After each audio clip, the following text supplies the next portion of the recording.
Neat ಪ್ರಶ್ನೆ ಪತ್ರಿಕೆ ಸೋರಿಕೆ ದೆಹಲಿಯ ಜಂತರ್ ಮಂತರ್ ಸೇರಿದಂತೆ ದೇಶಾದ್ಯಂತ ಸಿಜೆಪಿ ಕಾರ್ಯಕರ್ತರು ಹಾಗೂ ಯುವ ಜನತೆ ಪ್ರತಿಭಟನೆಯನ್ನ ಮಾಡಿದ್ದಾರೆ. ಸಂಸತ್ ಒಳಗೆ ಹೊರಗೆ ವಿಪಕ್ಷಗಳ ಹೋರಾಟದ ಫಲವಾಗಿ 47 ದಿನಗಳ ಬಳಿಕ ಪ್ರಧಾನಿ ನರೇಂದ್ರ ಮೋದಿ 3 ದಿನಗಳ ಅದ್ಯಾಕಯ್ಯ ರಾಜು ಹಂಗಳ್ತಾ ಇದ್ಯಾ? ನಾನು ಹೇಳ್ತಾ ಇಲ್ಲ, ಆನಂದ ಬಾಷ್ಪನ ಅದ್ಯಾಕೆ ನನ್ನ ಅಂತರದಲ್ಲಿ 3 ಬಾರಿ ಪ್ರತಿಕ್ರಿಯೆಯನ್ನ ಕೊಟ್ಟಿದ್ದಾರೆ. ಮೊದಲು ಎನ್ಡಿಎ ಸಭೆಯಲ್ಲಿ ಕಳವಳ, ನಂತರ ಎಕ್ಸ್ ಪೋಸ್ಟ್ನಲ್ಲಿ ಭರವಸೆ ಕೊಟ್ಟಿದ್ದಂತಹ ಪ್ರಧಾನಿಗಳು ನಿನ್ನೆ ಮಧ್ಯರಾತ್ರಿ ಸೆಲ್ಫಿ ವಿಡಿಯೋ ಮಾಡಿ ಎಕ್ಸ್ನಲ್ಲಿ ಅಪ್ಲೋಡ್ ಮಾಡಿದರು. ಸುಮಾರು 2 ನಿಮಿಷ 56 ಸೆಕೆಂಡ್ಗಳ ಈ ವಿಡಿಯೋದಲ್ಲಿ ಪ್ರಶ್ನೆ ಪತ್ರಿಕೆ ಸೋರಿಕೆ ಪ್ರಕರಣಗಳ ತ್ವರಿತ ವಿಚಾರಣೆಗಾಗಿ ಫಾಸ್ಟ್ ಟ್ರ್ಯಾಕ್ ಕೋರ್ಟ್ಗಳನ್ನು ಸ್ಥಾಪಿಸಲಾಗುವುದು ಅಂತಾನೂ ಭರವಸೆ ಕೊಟ್ಟಿದ್ದಾರೆ. ಜೊತೆಗೆ ಕಠಿಣ ಕಾನೂನು ಜಾರಿಗೊಳಿಸುವ ಭರವಸೆ ಕೊಟ್ಟಿದ್ದರು. ಅದರಂತೆ ಪ್ರಶ್ನೆ ಪತ್ರಿಕೆ ಸೋರಿಕೆ ತಡೆಗೆ ಕಠಿಣ ತಿದ್ದುಪಡಿ ಮಸೂದೆಗೆ ಕೇಂದ್ರ ಸರ್ಕಾರ ಈಗ ಮುಂದಾಗಿದೆ. ಸೋಮವಾರ ಅಧಿವೇಶನದಲ್ಲಿ ಮಸೂದೆ ಮಂಡನೆ ಆಗುತ್ತೆ. ಅವತ್ತೇ ಅಂಗೀಕರಿಸುವ ಉದ್ದೇಶವನ್ನು ಸರ್ಕಾರ ಹೊಂದಿದೆ. ಇದಕ್ಕಾಗಿ ಸಾರ್ವಜನಿಕ ಪರೀಕ್ಷೆಗಳ ಕಾಯ್ದೆ 2024ಕ್ಕೆ ತಿದ್ದುಪಡಿಗೆ ಸಂಪುಟ ಸಭೆ ಒಪ್ಪಿಗೆ ಕೊಟ್ಟಿದೆ.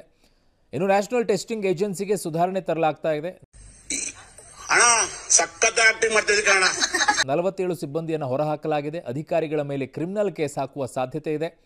ಹೊಸ ಮಸೂದೆಯಲ್ಲಿ ಏನಿರುತ್ತೆ ಅಂತ ನೋಡೋದಾದ್ರೆ ಈ ರೀತಿಯಾಗಿರುತ್ತೆ. ಓಕೆ, ಏನು ಈ ಹೊಸ ಮಸೂದೆಯಲ್ಲಿ ಏನು ಹೊಸದು ಅಂತಕ್ಕಂಥದ್ದು ನೋಡೋಣ. ಇದು ಇತ್ತು ಕಾಯ್ದೆ 2024ರ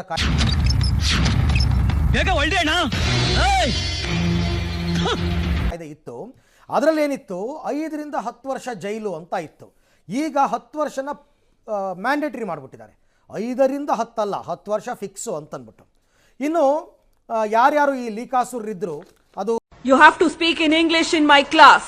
ಅವರ ಆರೋಪ ಸಾಬೀತಾದರೆ 1 ಕೋಟಿ ದಂಡವನ್ನು ವಿಧಿಸ್ತಾ ಇದ್ರು. ಈಗ ಅದು 10 ಕೋಟಿಗೆ ಏರಿಕೆ ಮಾಡಿದ್ದಾರೆ. ಅಂದರೆ ಶಿಕ್ಷೆಯ ಪ್ರಮಾಣನೂ ಜಾಸ್ತಿ ಆಗಿದೆ, ದಂಡದ ಮೊತ್ತವೂ ಕೂಡ ಜಾಸ್ತಿ ಆಗಿದೆ. ಈ ಹಿಂದೆ ಅದು ಜಾಮೀನು ರಹಿತ ಕೇಸ್ ಆಗಿತ್ತು. ಈಗಲೂ ಜಾಮೀನು ರಹಿತ ಕೇಸೇನೆ, ಆದರೆ 3 ತಿಂಗಳಲ್ಲಿ ಫಾಸ್ಟ್ ಟ್ರ್ಯಾಕ್ ಕೋರ್ಟ್ನಲ್ಲಿ ವಿಚಾರಣೆ ಆಗಬೇಕು ಅಂತಕ್ಕಂಥದ್ದು. ಅದಕ್ಕೋಸ್ಕರನೇ ತ್ವರಿತಗತಿ ನ್ಯಾಯಾಲಯಗಳ ಸ್ಥಾಪನೆಗೆ ಪ್ರಧಾನಿ ಮೋದಿ ಅವರು ಮುಂದಾಗಿರೋದು. 3 ತಿಂಗಳಲ್ಲಿ ಡಿಸೈಡ್ ಆಗಬೇಕು. ಆತ ಅಪರಾಧಿ ಅಂತ ಪ್ರೂವ್ ಆಯಿತು ಅಂತಂದರೆ ಶಿಕ್ಷೆ 10 ವರ್ಷ ಜೈಲು, 10 ಕೋಟಿ ದಂಡ ಎಲ್ಲವನ್ನ ಕೂಡ ಕೊಡೋದು ಅಂತ ಆಗಿದೆ. ಈ ನಡುವೆ ಸಂಪುಟ ಸಚಿವರಿಗೆ ಮೋದಿ ಅವರು ಒಂದು ಸಂದೇಶವನ್ನು ಕೂಡ ಕೊಟ್ಟಿದ್ದಾರೆ. ಅದ್ಯಾಕಯ್ಯ ರಾಜು ಹಂಗಳ್ತಾ ಇದ್ಯಾ? ಇವತ್ತಿನ ಸಂಪುಟ ಸಭೆಯಲ್ಲಿ ಹಾಗಾದರೆ ಸಂಪುಟ ಸಚಿವರಿಗೆ ಮೋದಿ ಕೊಟ್ಟಿರೋ ಸಂದೇಶ ಏನು? ಇನ್ಸ್ಟಾಗ್ರಾಮ್ನಲ್ಲಿ ಸಚಿವರು ಆಕ್ಟಿವ್ ಆಗಿರಿ. ಯಾಕೆ ಅಂದರೆ ಈ ಜೆನ್ಸಿ ಅವರು ವಿಪರೀತ ಆಕ್ಟಿವ್ ಆಗಿರ್ತಕ್ಕಂಥದ್ದೇ ಇನ್ಸ್ಟಾದಲ್ಲಿ, ಸೋಷಿಯಲ್ ಮೀಡಿಯಾಗಳಲ್ಲಿ.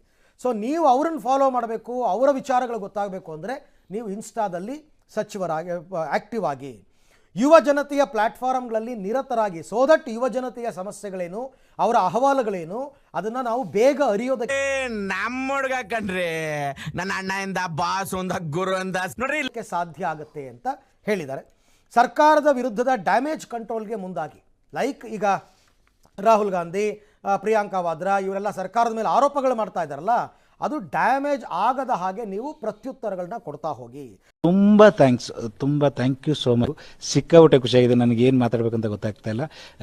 ನೀಟ್ ಅಕ್ರಮ ತಡೆಗೆ ಕೈಗೊಂಡಿರುವ ಕ್ರಮಗಳನ್ನು ಎಲ್ಲೆಲ್ಲಿ ವೇದಿಕೆ ಸಿಗುತ್ತೋ, ಎಲ್ಲೆಲ್ಲಿ ಅವಕಾಶ ಸಿಗುತ್ತೋ ಎಲ್ಲ ಕಡೆ ವಿವರಿಸಿ. 10 ಲಕ್ಷ ಕೊಡ್ತೀನಿ, ಇಂಪ್ರೂವ್ ಮಾಡ್ಬಿಟ್ರೆ ಅಲ್ಲೇ 10 ಲಕ್ಷ ಬೇಡ, 10 ಕೋಟಿ ಕೊಡ್ತೀನಿ. 10 ಬೇಡ, 10 ಕೋಟಿ ನಾನು ಕೊಡ್ತೀನಿ.